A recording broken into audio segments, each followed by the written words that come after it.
Welcome to the Talking Baby podcast. On today's episode, we'll be talking to the weird-looking person who lives at my house. Thanks for being here, weird-looking person. Well, thanks for having me. As you know, you are my third favorite person in the world, third behind the two larger people that we also live with. They're both awesome. So cool.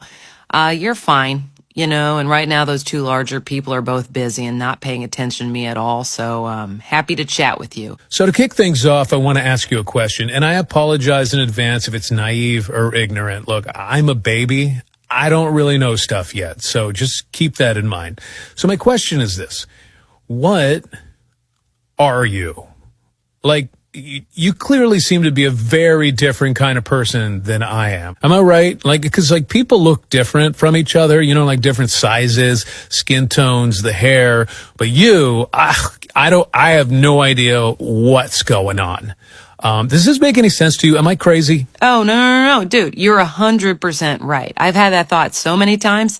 Look, I don't really know what I am. That's not really the kind of thing I think about or care about, but I do know that I'm significantly different than you and the other people who live in this house, for sure. Okay. Well, so aside from how weird you look, what are other differences? Well, for one, I'm not allowed to poo or pee inside the house. So you guys can do it no problem. In your case, you just go in your pants wherever and whenever you want, which, by the way, mad respect. That's one of the things I like the most about you. I'm actually pooing right now. Oh, I know. I can smell it. But yeah, for some reason, I can't go in here. When I first got here, I did it a few times, but the larger people that we live with were not into it. So I got the message after a couple weeks. Huh. I wonder why that is. By the way, still pooing. It is flowing out of me. This is a good one. I'm aware. You're also peeing. I can smell that too. I am. Wow, that's impressive. Good nose.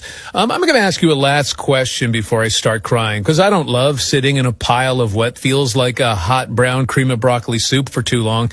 So let me ask you this, and I don't know if you can answer this, but it's what I've been thinking about recently. Why am I here? What do you mean? I mean, what even is this place? Where are we and why? I don't remember being here until recently. So where was I before that? I'm just constantly looking around going, what the F is any of this? And everyone's just acting like it's normal. We live in this house and you live here and I live here. But what? Why am I here? Oh, sorry, I wasn't listening. I actually have to go poo now, so I'm going to go sit by the back door and wait there patiently for an hour or two until someone notices me and lets me out. Okay, cool. Yeah, I'm going to start crying anyway because I desperately need to get out of this cauldron of watery butt porridge. Wah!